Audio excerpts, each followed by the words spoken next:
La sombra de la noche por Deborah Harkness. Capítulo 15. Tercera parte, Londres. Blackfriars, parece un erizo histérico, comenté. El horizonte de Londres estaba lleno de chapiteles en forma de aguja que sobresalían entre la amalgama de edificios que los rodeaban. ¿Qué es eso?, pregunté después de dar un respingo, mientras señalaba una vasta extensión de piedra perforada por elevadas ventanas. En lo alto del tejado de madera había un tocón carbonizado y robusto que hacía que las proporciones del edificio parecieran totalmente erróneas. San Pablo, me explicó Matthew. Pero aquello no era la elegante obra maestra coronada por la cúpula blanca de Christopher Wren, la mole que no se veía hasta el último momento oculta por modernas torres de oficinas.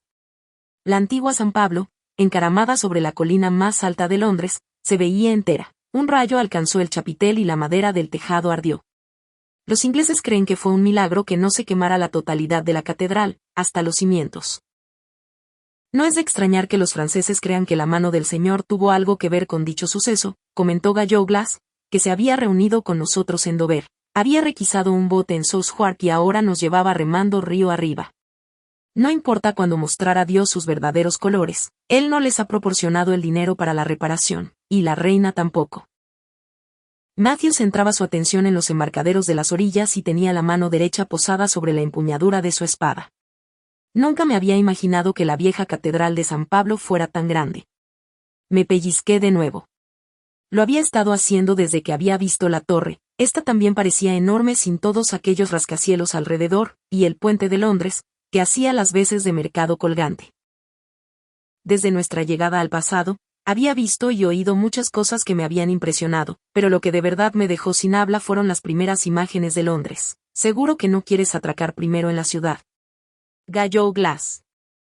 Había estado dejando caer indirectas sobre la prudencia de aquella forma de proceder desde que habíamos saltado a la barca. Vamos a Blackfriars, respondió Matthew con firmeza. Todo lo demás puede esperar. Gayot Glass parecía dubitativo, pero siguió remando hasta que alcanzamos la cuenca más occidental de la vieja ciudad amurallada. Allí atracamos en un empinado tramo de escaleras de piedra. Los peldaños inferiores estaban sumergidos en el río y, a juzgar por el aspecto de las paredes, la marea iba a continuar subiendo hasta que el resto de ellos quedaran también bajo el agua. Gayot Glass le lanzó un cabo a un hombre musculoso que le agradeció profusamente que le hubiera devuelto su propiedad intacta. Parece que solo viajas en barcas ajenas, Gayot Glass. Puede que Matthew te pueda regalar una propia en Navidad, dije secamente. Nuestro regreso a Inglaterra, y al antiguo calendario. Significaba que ese año íbamos a celebrar las fiestas 2 veces, y privarme de uno de mis pocos placeres. Gayot Glass enseñó los dientes entre la barba. El sobrino de Matthew le dio las gracias al hombre del bote y le lanzó una moneda de un tamaño y un peso que redujo la ansiedad anterior del pobre hombre y la convirtió en una confusa sonrisa de agradecimiento. Después de desembarcar, pasamos por un arco para entrar en Water Lane, una arteria estrecha y retorcida atestada de casas y tiendas. A cada piso que levantaban, las casas sobresalían más sobre la calle, como un arcón para la ropa con los cajones de arriba abiertos. Aquel efecto se intensificaba debido a las sábanas, las alfombras y otros objetos que colgaban de las ventanas. Todo el mundo estaba aprovechando el clima inusitadamente agradable para airear viviendas y prendas de vestir. Matthew me mantuvo firmemente agarrada de la mano y Gayot Glass se acercó a mí y se situó a mi derecha. Nos llegaban imágenes y sonidos de todas direcciones. Telas de color rojo chillón, verde, marrón y gris se bamboleaban sobre caderas y hombros. Cuando la gente apartaba las faldas y las capas de las ruedas de los carromatos, y cuando éstas se quedaban enganchadas en los paquetes y en las armas que llevaban los transeúntes. El repiqueteo de los martillos, el relincho de los caballos, el mugido distante de una vaca y el sonido del metal rodando sobre la piedra competían por acaparar mi atención. Decenas de carteles con ángeles, calaveras, herramientas, siluetas de brillantes colores y figuras mitológicas se balanceaban y chirriaban con el viento que soplaba procedente del agua. Sobre mi cabeza, un letrero de madera oscilaba en la barra metálica. Estaba decorado con un ciervo blanco, que tenía las delicadas astas rodeadas por una banda dorada. Aquí es, dijo Matthew. El venado y la corona. Los muros de la casa estaban reforzados con un entramado de madera, como la mayoría de las de aquella calle. Un pasadizo abovedado se extendía sobre 2 hileras de ventanas. Había un zapatero trabajando concentrado a un lado del arco, mientras que la mujer que tenía enfrente prestaba atención a varios niños, clientes y un gran libro de cuentas. Saludó a Matthew con un enérgico gesto de asentimiento. La esposa de Robert Holly trata a sus aprendices y a los clientes con mano de hierro. En el Venado y la Corona no sucede nada sin que Margaret lo sepa, aseguró Matthew. Tomé nota mentalmente de que debía hacerme amiga de aquella mujer en cuanto tuviera la menor oportunidad. El pasadizo terminaba en el patio interior de la casa, un lujo en una ciudad tan densamente poblada como Londres. El patio hacía ostentación de otro servicio poco común, un pozo que proporcionaba agua limpia a los residentes del complejo. Alguien había sacado provecho de la orientación sur del patio y había levantado los viejos adoquines para plantar un jardín, cuyos pulcros y desiertos parterres esperaban pacientemente la primavera. Un grupo de lavanderas hacía negocios delante de un antiguo cobertizo, anexo a un retrete común. A la izquierda, un retorcido tramo de escalera subía hasta nuestros aposentos, situados en el primer piso, donde Françoise nos esperaba para darnos la bienvenida en el amplio rellano. Había abierto de par en par la robusta puerta de la casa para atiborrar un armario de laterales perforados. Un ganso, desnudo de plumas y con el cuello roto, estaba atado a uno de los pomos del armario, por fin. Henry Percy apareció, sonriendo. Llevamos horas esperando. La buena de mi señora madre te ha enviado un ganso. Ha oído que es imposible hacerse con aves de caza en la ciudad y se ha alarmado por si pasabas hambre. Me alegro de verte, Al, dijo Matthew con una sonrisa y sacudiendo la cabeza hacia el ganso. Como está tu madre, siempre se convierte en una arpía en Navidad, gracias. La mayor parte de la familia ha encontrado excusas para irse a otros sitios, pero yo estoy aquí retenido a disposición de la reina. Su Majestad ha pregonado en la Cámara de la Audiencia que la confianza que podían depositar en mí no llegaba ni siquiera al nivel de P.P. Proworth. Henry tartamudeó y puso mala cara al recordarlo. Eres más que bienvenido a pasar la Navidad con nosotros, Henry, dije, mientras me quitaba la capa y entraba en la habitación, donde el aroma de las especias y del abeto recién cortado inundaba el aire. Sois muy amable en invitarme, Diana, pero mi hermana Eleanor y mi hermano George están en la ciudad y no sería correcto que le hicieran frente a nuestra madre solos. Al menos quédate con nosotros esta noche, insistió Matthew. Luego giró a su amigo hacia la derecha, donde el calor y el fuego los estaban llamando a gritos. Así me contarás qué ha sucedido mientras estábamos fuera. Aquí todo está en calma, informó Henry, alegremente. ¿En calma? Gallowgla subió las escaleras pisando fuerte y miró con frialdad al conde. Marlove está en el sombrero del cardenal, borracho como una cuba e intercambiando versos con ese mísero escribano de Stratford que lo persigue con la esperanza de convertirse en dramaturgo. Por ahora, Shakespeare parece contentarse con aprender a falsificar tu firma, Matthew. Según los informes del posadero, prometiste pagar su habitación y sus gastos de manutención la semana pasada. Si he estado con ellos hace solo una hora, protestó Henry. Kit sabía que Matthew y Diana tenían prevista su llegada esta tarde. Él y Will prometieron tener un comportamiento irreprochable. Entonces eso lo explica todo, murmuró Gallowgla sarcásticamente. ¿Esto es cosa tuya, Henry? Pregunté, mientras observaba nuestro cuartel general desde el vestíbulo de la entrada. Alguien había puesto acebo, yedra y ramas de abeto alrededor de la chimenea y de los marcos de las ventanas, además de haber juntado un montoncito de todo ello en el centro de una mesa de roble. El hogar estaba cargado de troncos y un alegre fuego susurraba y crepitaba. Françoise y yo queríamos que vuestras primeras Navidades fueran jubilosas, dijo Henry, ruborizándose. El Venado y la Corona representaba la vida urbana del siglo XVI en todo su esplendor. El salón tenía un tamaño considerable, pero resultaba acogedor y cómodo. La pared orientada hacia el oeste estaba cubierta por una cristalera con vistas a Water Lane. La ubicación era perfecta para observar a la gente y tenía un banco de obra con cojines en la base. Los frisos de madera tallada aportaban calidez a las paredes y cada uno de los paneles estaba recubierto de flores y viñas ensortijadas. Los muebles de la habitación eran escasos pero bien elaborados. Un amplio sofá y dos hondos sillones esperaban al lado del hogar. La mesa de roble que se encontraba en el centro de la sala era inusitadamente ostentosa, medía menos de 1 metro de ancho, pero era bastante larga y tenía las patas decoradas con los delicados rostros de las cariátides y de Hermes. Una lámpara con velas pendía sobre la mesa. Podía subirse y bajarse gracias al suave sistema de cuerdas y poleas que había colgado del techo. Unas cabezas talladas de leones gruñían desde el listón. frontal de un monstruoso armario que albergaba un numeroso despliegue de tazas, jarras, vasos y copas, aunque muy pocos platos, como correspondía al hogar de un vampiro. Antes de acomodarnos para cenar ganso asado, Matthew me mostró nuestra habitación y su oficina privada. Ambas se encontraban al fondo del vestíbulo de la entrada, frente a la sala. En ellas había unas ventanas abocinadas con vistas al patio que hacían que las dos habitaciones fueran luminosas e inusitadamente bien ventiladas. En la habitación había solamente 3 muebles: una cama con dosel con el cabecero tallado y un pesado baldaquino de madera, un armario alto para la ropa blanca con los laterales y la puerta panelados y un baúl largo y no demasiado alto bajo la ventana. Ese último estaba cerrado con llave y Matthew me explicó que contenía su armadura y varias armas de reserva. Henry y Françoise también habían estado allí.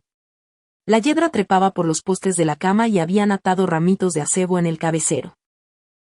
Mientras que el dormitorio tenía un aspecto medio vacío, no cabía duda de que Matthew usaba con frecuencia la oficina.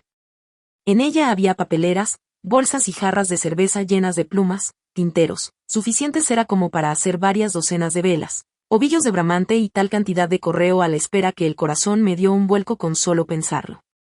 Una silla de aspecto cómodo con el respaldo inclinado y los brazos curvos estaba situada ante una mesa de alas extensibles.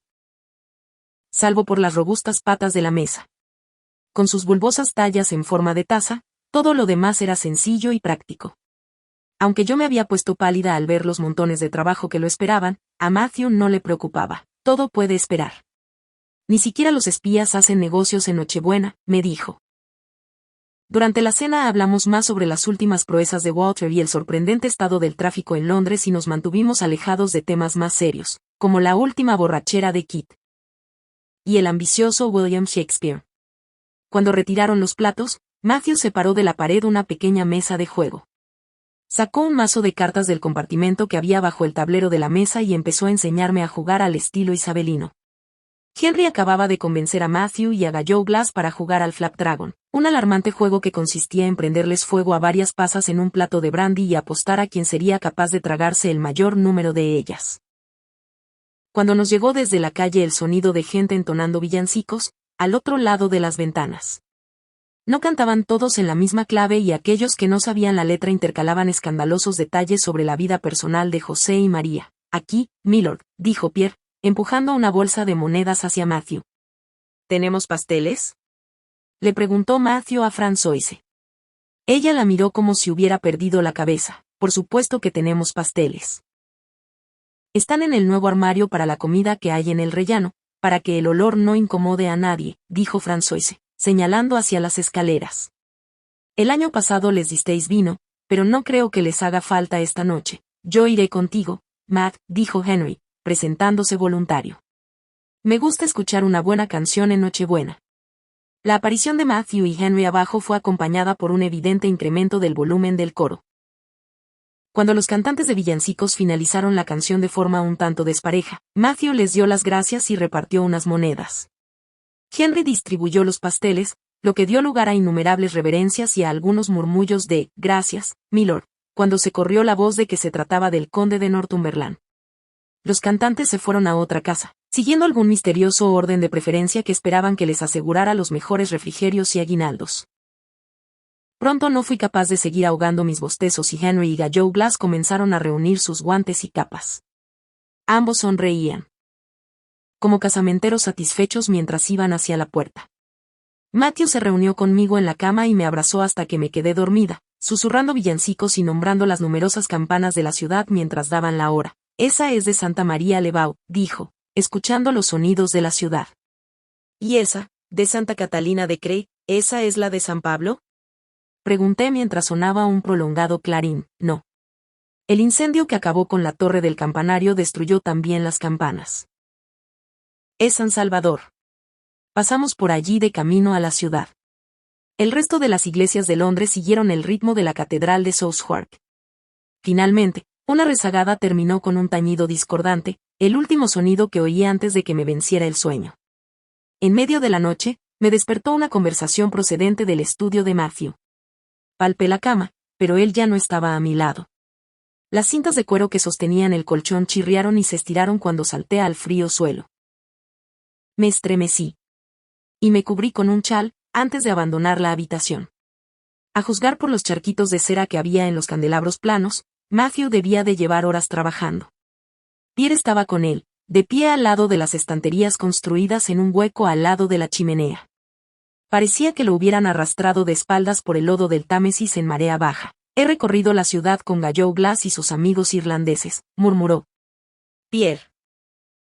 Si los escoceses saben algo más acerca del señor, no tienen intención de divulgarlo, milord. ¿Qué señor? Pregunté, mientras entraba en la habitación. Fue entonces cuando vi la estrecha puerta camuflada en los paneles de madera. Lo siento, madame. No pretendía despertaros. La consternación de Pierre que asomó entre la mugre y el hedor que lo acompañaban hizo que se me llenaran los ojos de lágrimas. Está bien, Pierre. Retírate. Iré a buscarte más tarde. Matthew esperó a que el sirviente desapareciera, chapoteando con los zapatos. Luego se quedó mirando las sombras que había al lado de la chimenea. La habitación que se encuentra más allá de esa puerta no formaba parte de la visita de bienvenida, señalé, acercándome a él. ¿Qué ha sucedido ahora? Más noticias de Escocia. Un juez ha condenado a un brujo llamado John Fine, un señor de Prestonpans, a muerte. Mientras yo no estaba, Gallo Glass intentó descubrir que había de verdad, si es que había algo, detrás de tan atroces acusaciones. Adorar a Satán, desmembrar cadáveres en una tumba, transformar zarpas de topo en monedas de plata, con lo cual nunca se quedaba sin dinero, y surcar los mares en un barco con el demonio y Agnes Sampson para frustrar la política del rey. Matthew dejó caer un papel sobre la mesa, delante de él. Por lo que yo sé, Fian no es más que un tempestarí, como solíamos llamarlos, un brujo de los vientos, o posiblemente de las aguas, dije, traduciendo aquel término desconocido para mí, sí. Matthew me dio la razón, asintiendo con la cabeza. Fian aumentó el salario de su profesor provocando tormentas eléctricas en épocas de sequía y de cielos prematuros cuando parecía que el invierno escocés nunca acabaría. Los vecinos del pueblo lo adoraban, según cuentan. Incluso los alumnos de Fian no tenían más que alabanzas para él. Cabe la posibilidad de que poseyera en cierta medida el don de la clarividencia, de hecho dicen que predecía la muerte de las personas, aunque eso también podría tratarse de una artimaña de Kit para embellecer la historia para el público inglés. Está obsesionado con las premoniciones de los brujos, como recordarás, los brujos dependen del caprichoso humor de sus vecinos, Matthew. Tanto somos amigos como, de repente, nos pueden echar de la ciudad, o algo peor. Lo que le ha sucedido a Fian ha sido peor, definitivamente, dijo Matthew en tono grave. Me lo puedo imaginar, respondí, con un escalofrío. Si Fian había sido torturado como Agnes Sampson, debió de agradecer la muerte. ¿Qué hay en esa habitación? Matthew se planteó decirme que era un secreto, pero rectificó sabiamente. Se puso en pie. Será mejor que te lo enseñe.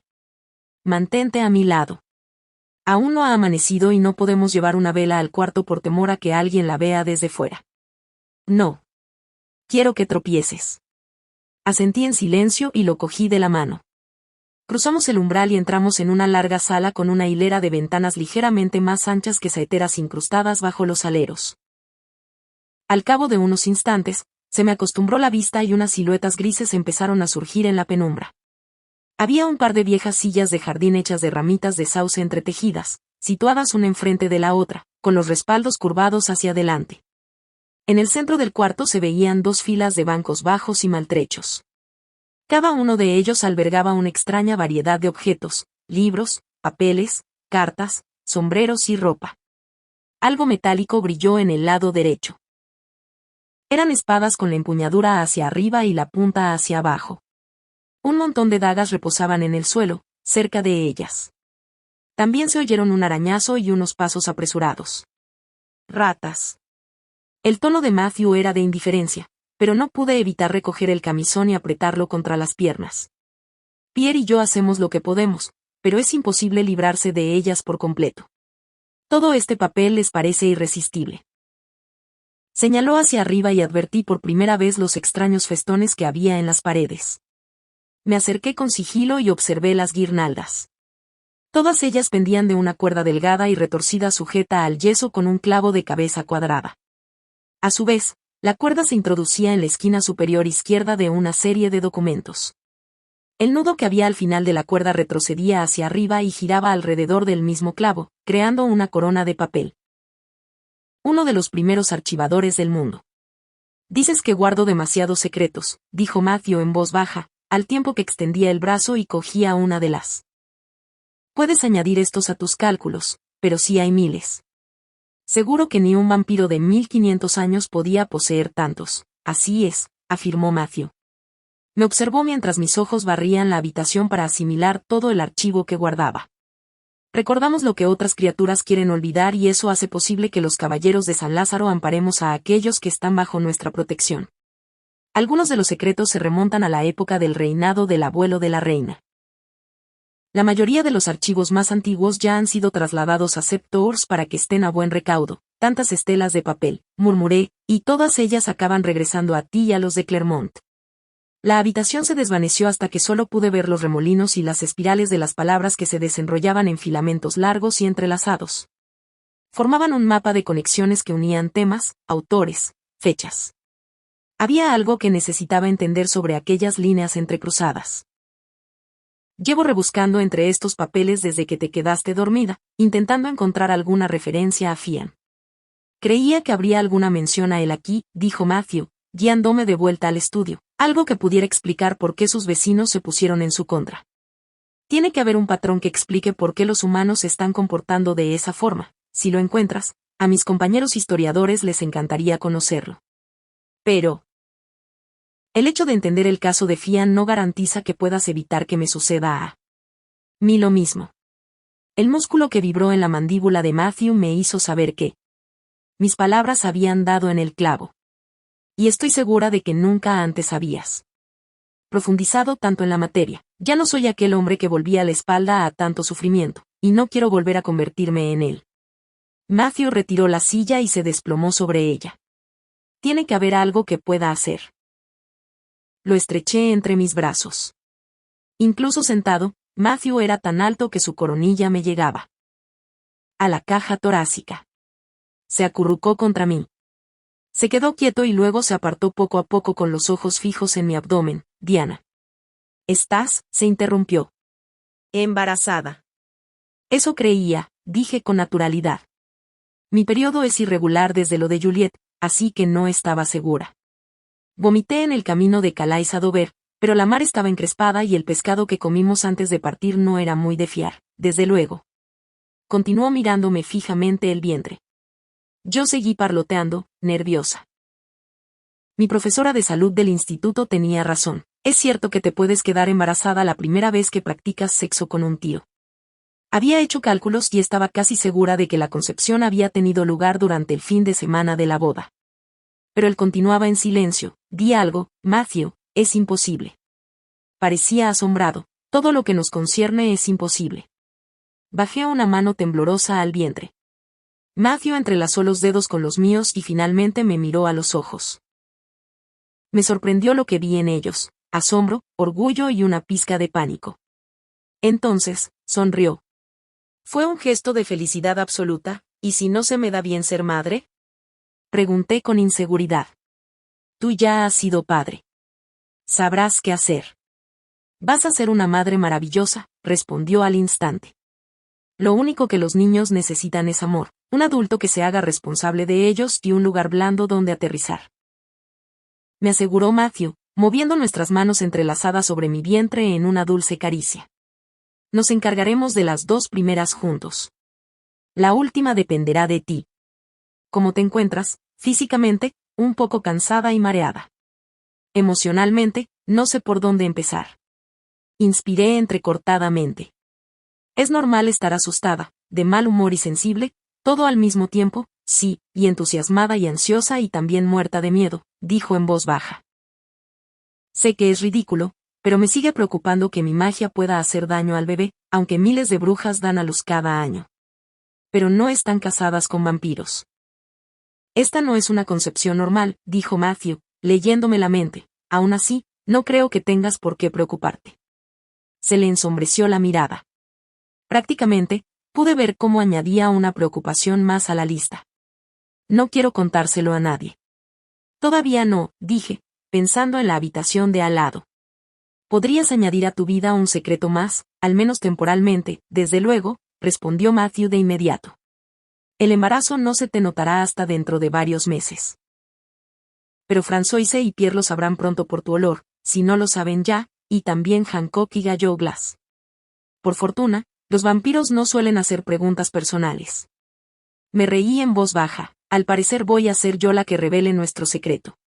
Es imposible que tú seas más protector, así que nadie adivinará lo que ocultamos por tu comportamiento. No estés tan segura, dijo, con una sonrisa de oreja a oreja. Matthew dobló los dedos sobre los míos en un claro gesto de protección. Si continúas tocándome de esa forma, la gente se lo va a imaginar bastante rápido, convine de forma cortante, mientras le pasaba los dedos por el hombro. Él se estremeció. Se supone que no deberías estremecerte cuando sientes algo cálido, no tiemblo por eso. Matthew se puso de pie, ocultando la luz de las velas. Al verlo, el corazón me dio un brinco. Él sonrió al oír la leve arritmia y me llevó hacia la cama. Nos quitamos la ropa y la tiramos al suelo, donde se quedó en dos charcos blancos que reflejaban la luz plateada de las ventanas. Matthew me acariciaba con la suavidad de una pluma, mientras observaba los mínimos cambios que ya se estaban produciendo en mi cuerpo. Se tomaba su tiempo con cada centímetro de piel suave, pero su fría atención aumentaba el dolor en lugar de calmarlo.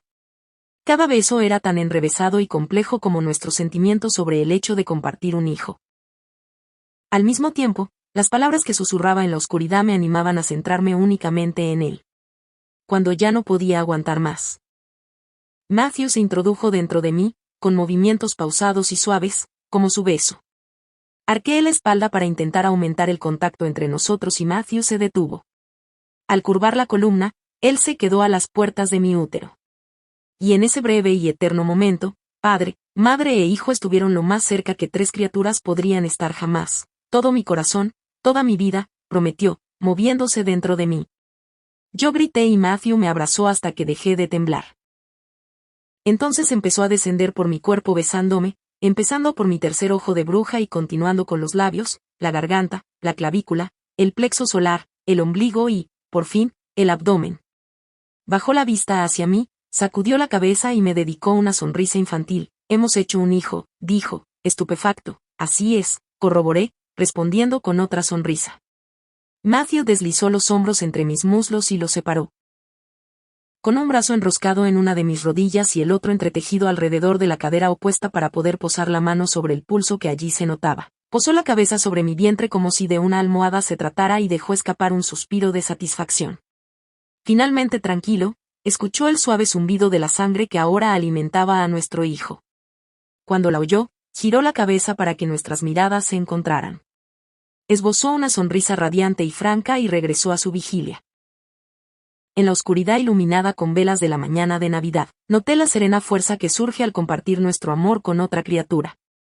Ya no era un meteorito solitario moviéndome a través del tiempo y el espacio, ahora era parte de un complicado sistema planetario.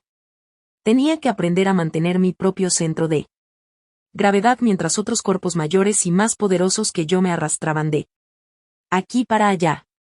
De no ser así, Matthew, los de Claremont, nuestro hijo, y la congregación podrían hacerme perder el rumbo. El tiempo que había pasado con mi madre había sido demasiado breve, pero en 7 años me había enseñado muchas cosas. Recordaba su amor incondicional, los abrazos que parecían abarcar días y que siempre estaba bien cuando yo necesitaba que lo estuviera. Era como decía Matthew, los niños necesitaban amor, una fuente fiable de bienestar y un adulto capaz de hacerse responsable de ellos. Ya era hora de dejar de considerar nuestra estancia allí como un seminario avanzado de la Inglaterra de Shakespeare y tomármelo como la última y mejor oportunidad para descubrir quién era, con el fin de poder ayudar a mi hijo a entender cuál sería su lugar en el mundo. Pero antes tendría que encontrar a una bruja.